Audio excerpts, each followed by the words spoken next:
Hello guys, welcome back to the channel for another video. This time an actual trade happened. Darren Dreger broke it just less than an hour ago, and when the tweet happened with Nick Bjustad, Nick Bjustad, right, going to the Minnesota Wild, I was like, okay, what else is part of this deal, right? But no, this is it. It's Nick Bjustad in return for a conditional 2021 7th round pick. I'm not sure what the condition on that trade is. That pick is, I'm assuming it's going to be him needing to play a certain amount of games, given the fact that he's been really injury plagued these past couple of years, the entirety of his tenure with the Penguins especially.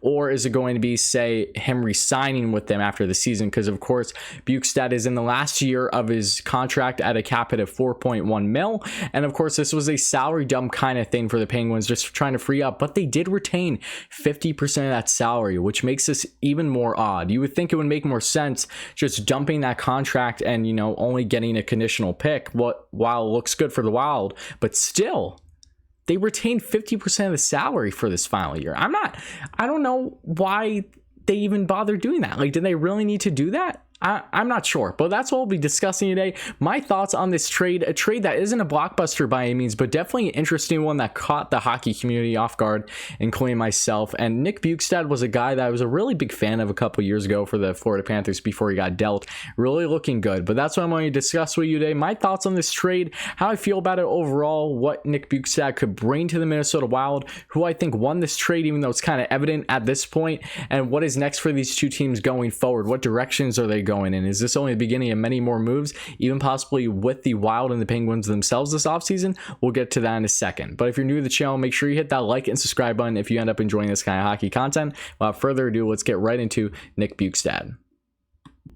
This trade made a lot of sense after just realizing the meaning behind it. Bjugstad, of course, being a Minnesota native, playing for Minnesota, of course, in his days in college hockey leading up to his NHL draft day when he was drafted in the first round back in 2010. And Bjugstad was really kind of a stud, in my opinion, for the Florida Panthers. I liked him a lot back when the Panthers, of course, weren't great by any means, but they were decent at times. And Bjugstad, of course, in the 2017-2018 season, as you can see here, had his career best year with 19 goals and 30 assists, of course, for 49 points. So hasn't hit the 50-point plateau in his career, but he has gotten very close. And after that, everything went downward in his time with the Penguins, especially. Has dealt with plenty of injuries, some serious spinal injuries too, which is not something easy to rebound from and can be lingering issues, I do believe, obviously, in the spinal area. But I hope for Bjugstad's sake, he can be healthy going into his final year of his contract with Minnesota. Being back home, having comfortability around his family and stuff like that, it only made sense. So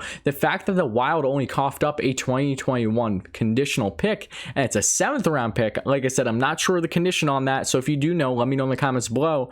Regardless, it was very surprising, and Minnesota easily won this trade. I was going to say that it made more sense for Rutherford. Yes, he got rid of that contract, but he's retaining 50% of it.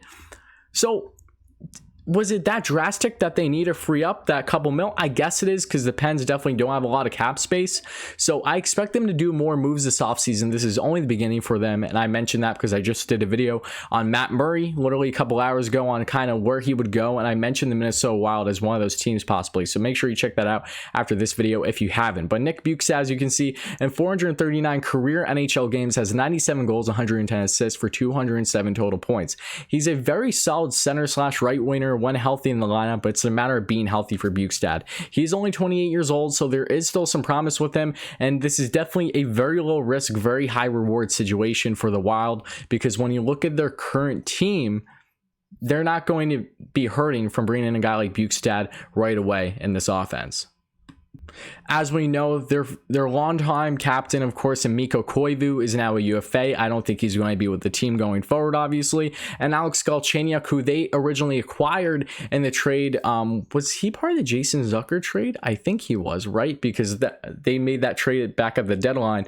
That had to have been it. Yeah, I think so. Part of that Jason Zucker trade, or a separate one. I think it's the Jason Zucker one, though. I don't know why I'm confusing myself, because I know he went to Minnesota from the Pens. So it just leaves me wondering here, though, for the Pens' sake, why would they retain 50% of that salary? That is still kind of mind-boggling to me. I still don't understand that. But regardless, these two teams have plenty of familiarity with this, so to see a trade happen is not all that surprising. And you bring in Bjugstad now to this team, as I mentioned, without Koivu, without Galchenyuk, because he's a UFA too, and I'm not sure if he would sign with the Wild. I'm not sure if there's anything going to be happening there. It might be, but as of right now, that is uncertain. But if you look at their current center depth, led by the likes of Eric Stahl, who very well could be their next captain, I wonder if they would name him going forward. That might be something to consider. If not, then maybe one of Zach Parise or Suter, if they do name one in the nenext year or two.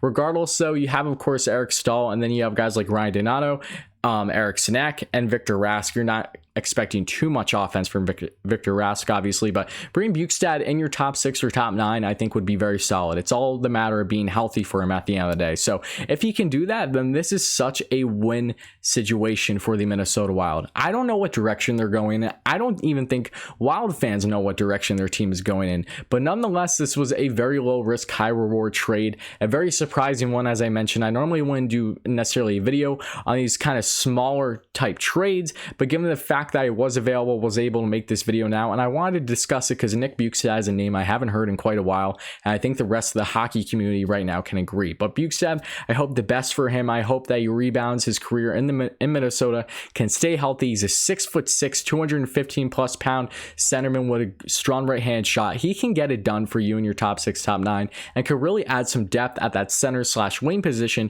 for the Wild that definitely need help on that offense. There's no question. I expect plenty of moves out of them going forward, though. Are they going to trade Matt Dumba, or are they going to trade Jonas Brodin? One of those two, I think, is definitely going to be gone. Just a matter of who, when, and where, right? Where are they going to go? I'm not sure. And then when it comes to the Penguins, the Pens are going to trade Matt Murray. No doubting that. That's why I just did a video on it. It is evident Jim Rutherford has stated he's going to trade one of those goaltenders, and it sure isn't going to be Tristan Jarry. So Murray is going to be gone, I would assume, very, very soon. And Minnesota Wild could be a destination possibly, but I also do like Kaapo Kähkönen, so I'm not sure if they're going to be the perfect fit, but I did talk about them in my previous video, so make sure to check that out if you haven't. But I think that's going to conclude this video. Let me know all your thoughts in the comments below, guys. I thought this was a very interesting, very low risk, high reward trade, with the Minnesota Wild winning this deal in the end without question. So let me know all your comments below.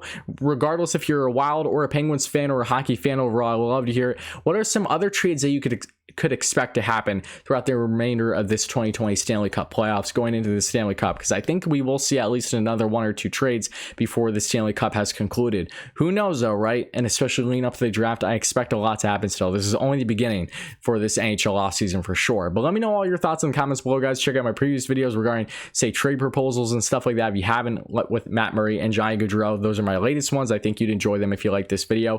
And of course, hit like and subscribe if you ended up enjoying this kind of hockey content. Thank you all so much for the love and appreciation thus far, guys. It means so much to me, truly.